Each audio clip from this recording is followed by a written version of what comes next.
With the end of the Second World War, a new tension took centre stage, namely the conflict between East and West, the Soviet Union and the capitalist states. The Cold War had begun. Said period would be defined by growing suspicion and state brutality, particularly in the West with the advent of the Red Scare and subsequent McCarthyism.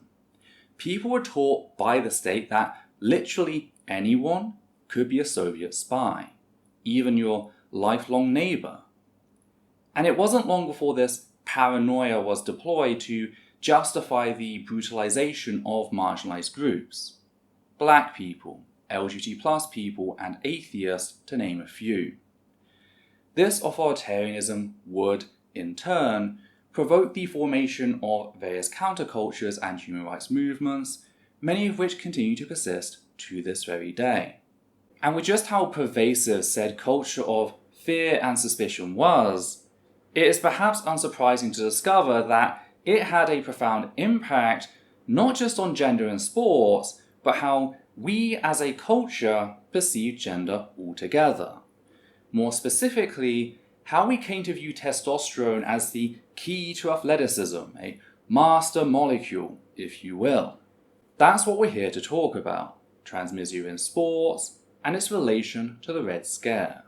Though, before we do, I just need to give a content warning for the following: transphobia, intermisia, misogyny, sexual harassment, gatekeeping, and racism. If you like our work and appreciate the research put into each video, please consider supporting the channel via Patreon. You can also support us by liking, commenting, and sharing our work on social media. So, as mentioned in the previous video, this is the second in a 3-part series covering the expansive history of transphobia in sports, as well as how it intersects with intermisia, homomisia, misogyny, and racism.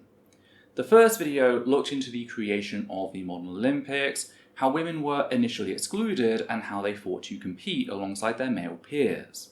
We looked at the way in which any time a woman challenged men on their own terms, sporting leagues would exclude them in order to artificially preserve the belief that women had some sort of inherent biological disadvantage when it came to all forms of athleticism. We also covered the emergence of trans men and intersex athletes and how they came to be seen as a challenge to the status quo in the period leading up to and during the Second World War, causing some to question whether sports was having a masculinizing effect upon women. These fears did not disappear with the end of the Second World War. Indeed, when Léon Caurla, a then closeted trans man, won bronze in the 200-meter dash and silver in the 4x100-meter relay at the 1946 Women's European Championships, he was told that he would have to undergo a medical examination. Léon simply refused. Now, we don't know his reasons for doing so. Some speculate that, on top of being a closeted trans man, he was also intersex, though, to be clear, I couldn't find any solid evidence to support this. I mention that since it's also possible that he simply didn't want to submit to the incredibly violating process that is sex inspections. This is why, in the previous video, I felt the need to delve into how sex testing in sports is inherently very harmful. It is not just a simple test, it is likely to cause both mental and social harm no matter the results. There is absolutely no medical justification for any of it, and it is entirely coercive, holding a participant's reputation, career, and even their identity at ransom. It is for these reasons that I, along with many others, view said testing to be a form of sexual violence when forced upon a person, no matter the type of test. Therefore, we cannot assume that someone refusing to submit to said violence is hiding something. People have the right to privacy, identity, and protection from cruel, inhuman, and degrading treatment, all three of which are violated by these so-called tests. That's why it's so horrific that Léon was barred from all professional sports, including the 1948 Olympics, for refusing to submit to said tests. Though, oddly enough, he was still entered, meaning he is recorded as did not start. Yet the scandal didn't end there. For you see, one of Léon's relay teammates at the 1946 Games, Pierre Bressoles, came out as a trans man shortly thereafter, leading Léon to follow his lead in 1952. To make things even better, not only had two trans men served on the same team, but they were in love with one another and began publicly dating, making this one of the first recorded instances of T for T. They'd ultimately go their separate ways, with Léon marrying and later becoming a father, but I can't help but think about the times the two spent together. We're so used to seeing our trauma exploited by cis society, so it's nice to take a moment to reflect on a time where our trans forebears could enjoy life. To imagine Zenit Kobek laying on a picnic blanket with both his wife and brother shortly after a rugby match, laughing at a joke as they enjoyed the warmth of the summer sun, to see Witold Smetek meet up with his wife, the pair continuing their life together in the now liberated Poland, to picture Léon and Pierre sneaking off from practice, their coach pretending not to notice, finding somewhere private, somewhere they could whisper to each other about their hopes and dreams. Sadly, it couldn't last. Léon and Pierre's stories, along with the stories discussed in the previous video, would come to be seen very differently by wider society. In spite of the fact that no cis man had ever been caught sneaking into women's sport since the invention of the modern Olympics, papers and magazines, such as Life, continue to warp stories regarding trans men, presenting them to the public as male imposters. That is, cis men who had unfairly forced their way into women's sports, rather than people assigned female who had come out as men. This only worsened over time as more nations, many liberated from the violence of colonialism, began to join, not just the Olympics, but other sporting institutions. There were also post-war migrations, like the Jamaican diaspora, which saw black Jamaicans using the passports that had been issued by the UK during the Second World War in an attempt to deal with labour shortages, moving to the UK after the war had ended. These factors and many more increase the visibility of non-white women present in Western society, something that came to be seen as a challenge to Western notions of femininity. In the UK, suspicions grew to the point that, by 1948, groups such as the British Women's Amateur Athletic Association began demanding that female participants provide medical certification that declared them to be a woman. This all paled in comparison, however, to the growing tension between the USA and the USSR. You see, the USSR beat the USA in gold medal count at the 1956, 1960 and 1964 Summer Olympics. Naturally, the US did the sportsmanlike thing and accused the Soviets of cheating, targeting the East European women who made up a large portion of Soviet athletes. There were two layers to these accusations, the first being one we've seen before regarding the Nazis, that the Soviets were sneaking cis men into the women's division. The other accusation, however, was a relatively new one, that the Soviets were doping their cis women with testosterone. This newer claim acted as a springboard for the latest belief forwarded by scientific misogyny, which had moved on somewhat from its earlier claim that regular sports harm the fertility of cis women.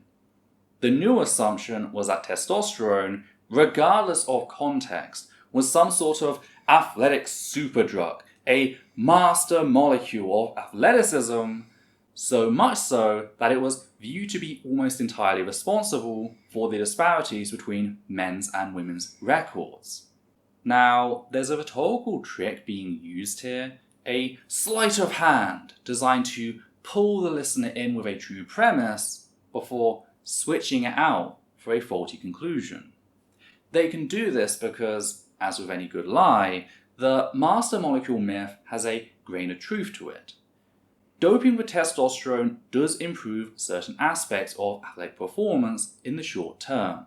Yet this has less to do with the fact that it is testosterone specifically, and more to do with the fact that sex hormones in general, estrogen included, are essential for bone and muscle health. One of the traits often forwarded as being stronger under testosterone is areal bone mineral density, ABMD.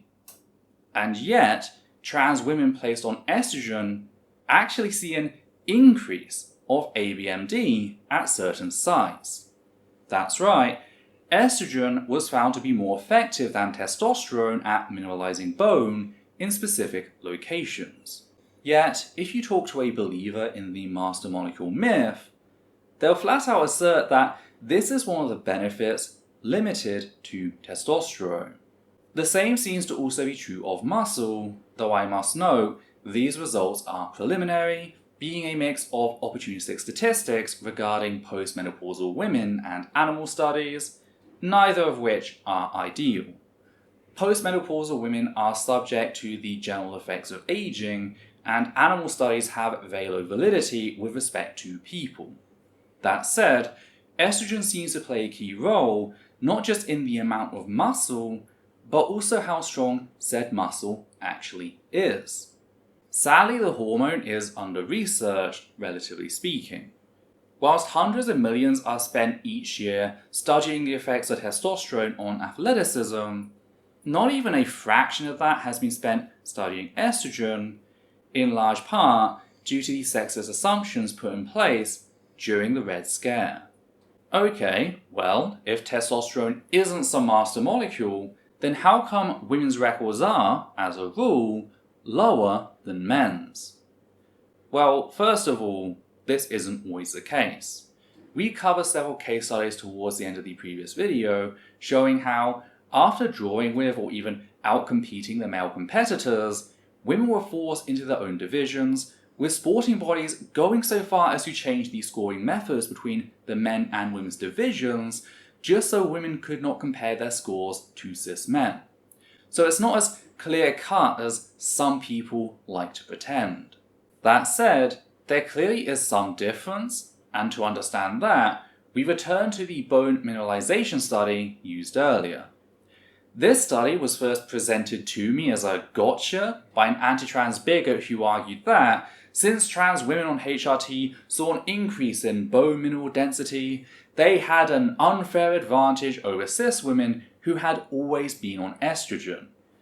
Now, the way this worked in his mind was that men, which he believed also included trans women, must have a higher ABMD baseline due to their testosterone. Therefore, when said ABMD increases via HRT, trans women become super soldiers.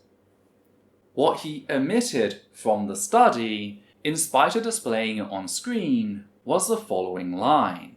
Quote, "Although trans women before cross-sex hormones have a lower areal bone mineral density and cortical bone size compared with control men, their skeletal status is well preserved during cross-sex hormonal treatment despite of substantial muscle loss." End quote. That's right, trans women have significantly lower ABMD than cis men prior to HRT, prior to any treatment, in spite of both groups growing up on the same hormone. So what gives? Well, the study offers one explanation, and that is differences in lifestyle. Trans women are more likely to be excluded from sports from an early age for a variety of reasons, meaning they are, on average, more likely to have a sedentary lifestyle. And that difference in social, not biological factors, is suspected to have an impact on the individual's physiology to such a degree that it is statistically significant. And we're not talking about soft tissue like muscle here, we're talking about our very bones being impacted by social pressures. So, taking that knowledge, ask yourself, who else is often excluded from sports from an early age for various reasons? Cis women. Not only are they usually punished for pursuing athleticism whilst young men are celebrated and even rewarded, but those who do manage to push past said barriers receive smaller and fewer sponsorships, worse medical care, and are constantly told that they will only ever be second best. All of these things have an impact on athletic performance, a fact that World Athletics even tacitly admitted to back in 2011 when it ruled that London Marathon allowing cis women to run alongside male pacemakers, quote, makes women artificially faster, end quote. Artificially how? By physically pushing themselves to their limits? Isn't that literally the very definition of sports? Point is, by being genuinely inclusive of women and letting them compete openly against men, said women ran faster, threatening to set records, leading the WA to once again punish said women for pushing the limits of what they could do. When that is your reward, it's hard not to let that impact your performance. There is no study in existence, to date, that compares the effects of both testosterone and estrogen on athleticism that also accounts for societal sexism as an extraneous variable. Yet the believers of the master molecule myth act like this is a settled and objective fact when it's anything but. And it was this very same belief that led members of the US public, including journalists, to begin scrutinizing the appearances of East European women, stereotyping them as large, muscular, and thereby suspiciously masculine.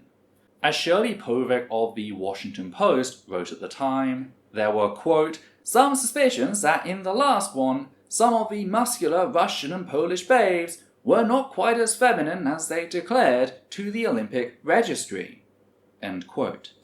This was also the point at which the Times magazine put out its 1966 article claiming that Heinz Ratschum was a cis man who had been forced to pretend to be a girl by the Nazis, claiming that a German bar owner named Hermann had told them that he'd been forced to do so, quote, for the sake of the honour and glory of Nazi Germany, end quote, and that, quote, for 3 years I lived the life of a girl, end quote.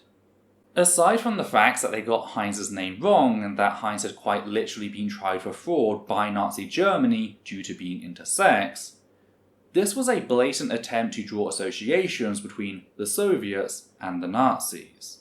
What's worse, however, is that even reputable journals were not spared such sensationalist drivel, with a 1966 editorial in the Journal of the American Medical Association being titled Introducing the, ladies.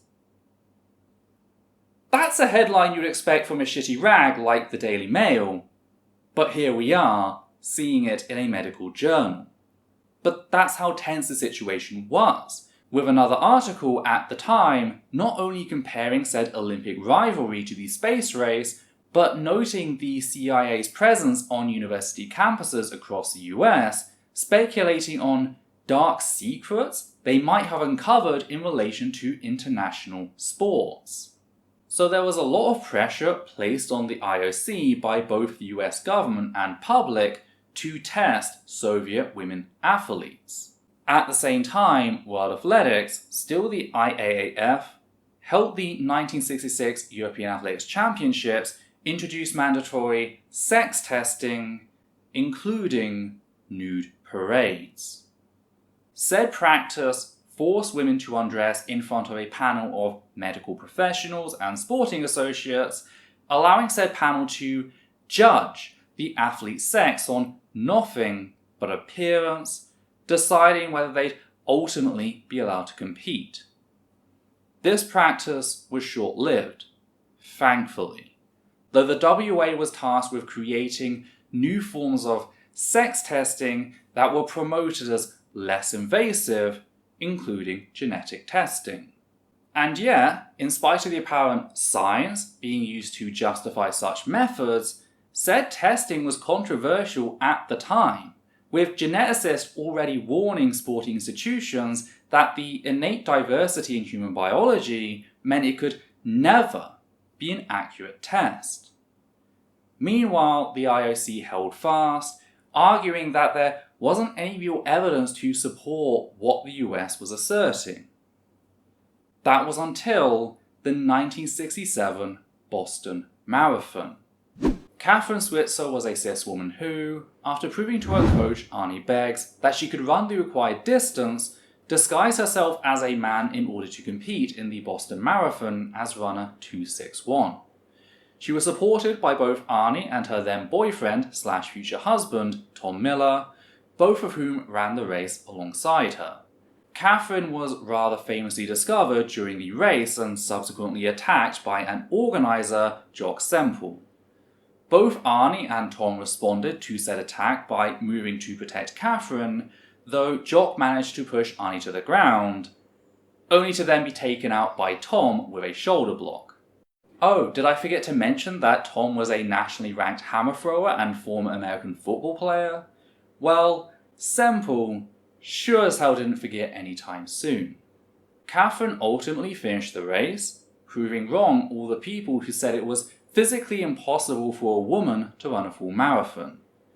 In future, she'd go on to discuss what had been weighing on her mind during the race, stating that, quote, "I knew if I quit, nobody would ever believe that women had the capability to run 26 plus miles. If I quit, everybody would say it was a publicity stunt. If I quit, it would set women's sports back. Way back, instead of forward. If I quit, I'd never run Boston. If I quit, Jock Semple and all those like him would win.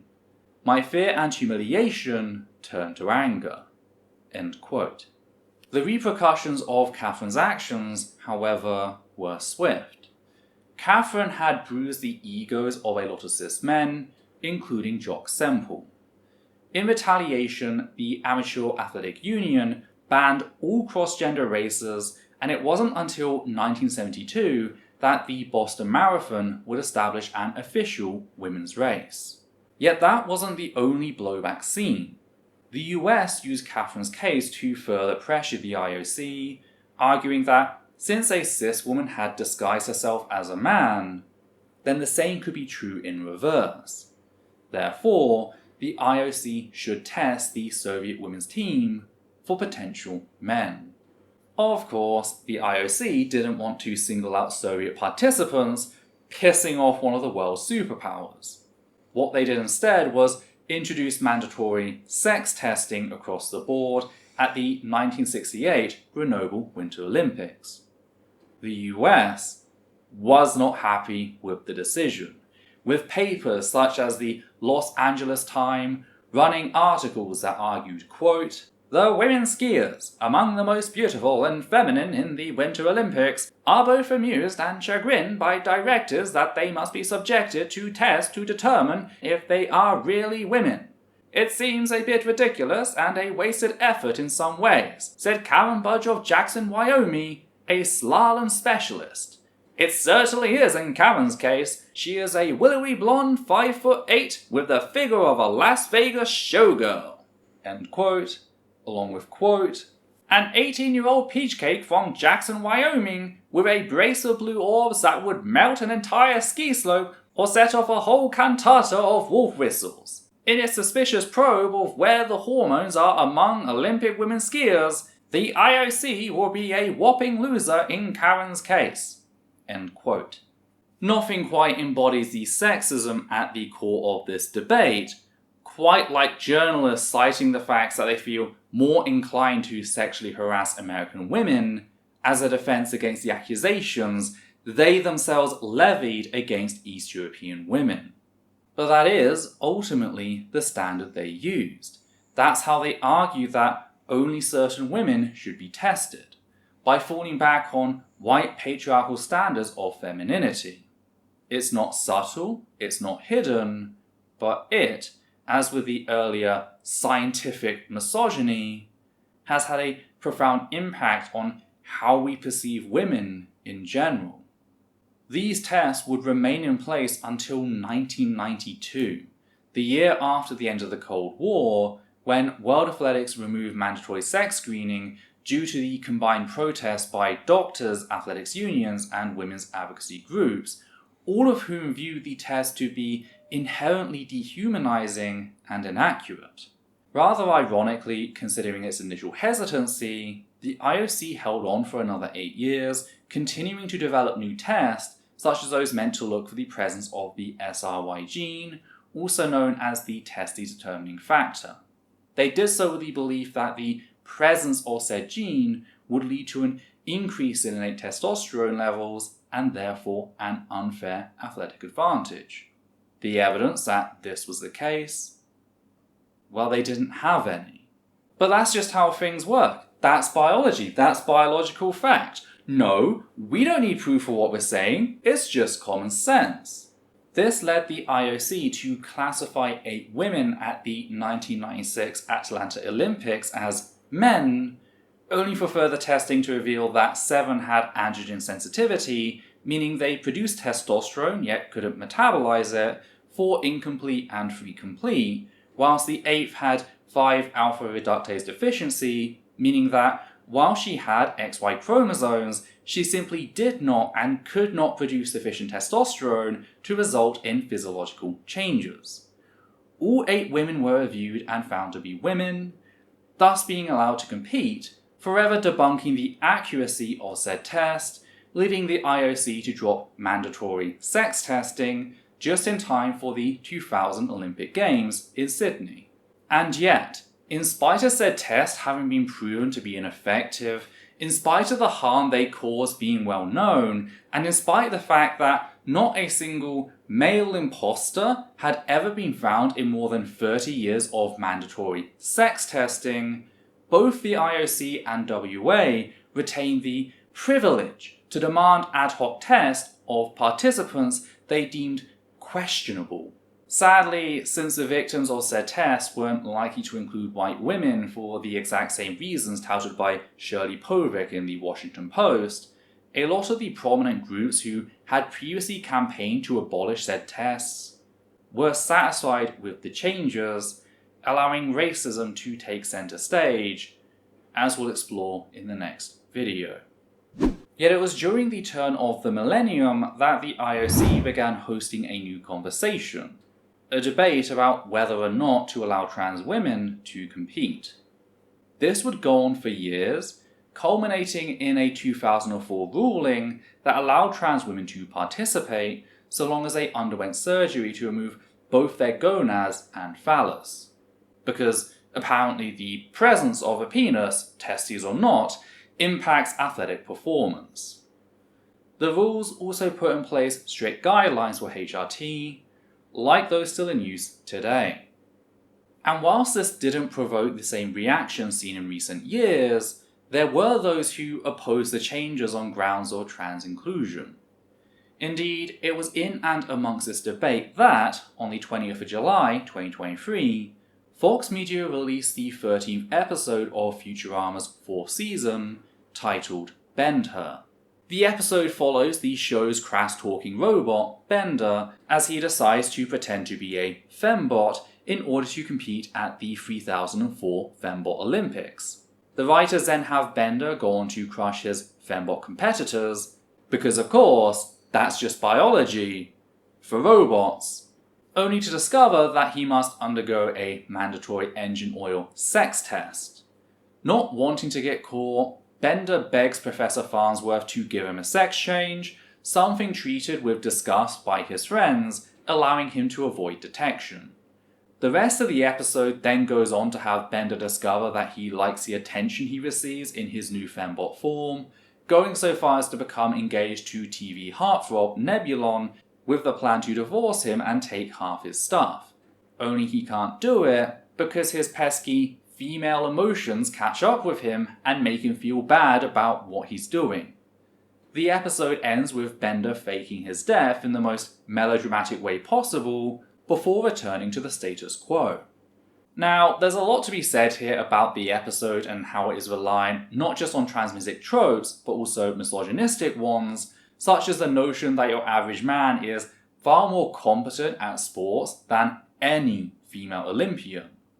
There's also a lot to unpack about how the episode portrays gender-affirming surgery, i.e. sex changes, not as a way for a person to embody who they are, but as a means for a failed man to raise their status and effectively con others, whether it be for medals or money. And there are videos out there talking about these things in great detail. What I haven't seen, however, is discussion that places the episode in its actual historical context. It's not, as some have suggested, an eerie prediction of far-right arguments. It's an echo of the Cold War, with the same tired arguments simply being repeated over time ad nauseum. It's not a coincidence that the writers had Bender choose Robonia as his home country, a thoroughly East European sounding name, whilst also having phallic connotations, with Bender referring to himself as a, quote, naive farm girl, end quote, pointing to the agricultural nature of many East European countries. It's also not a coincidence that they had him wear a babushka, a Slavic-style headscarf to hide his antenna prior to his operation. The writers did what they often did. They took a current issue, the IOC and WA removing mandatory sex testing and their discussion of policies allowing trans women to compete, and ran with the idea in a sci-fi setting. That's the history behind the episode Bender.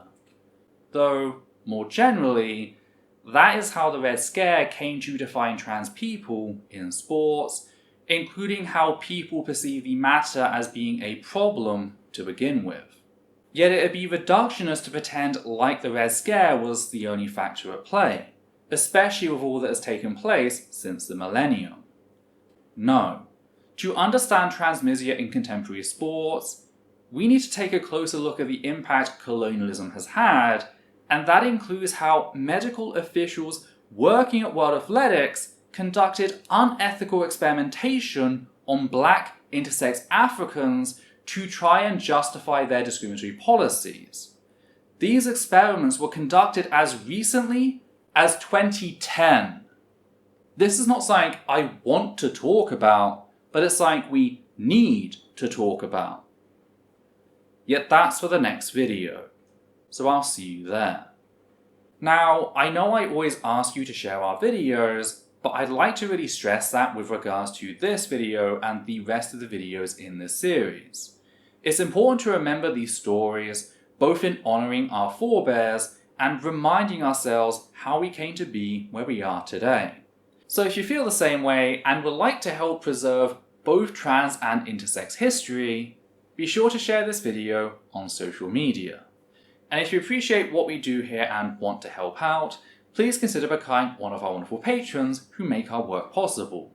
On that note, we'd just like to thank the following people: Matthew Kovac, Hannah Banghart, Gert Van Voorst, Goddess Elita, Marble Wings, Sosh Daniels, Flynn, Higgs and Siegel, and Ocean on a Teaspoon.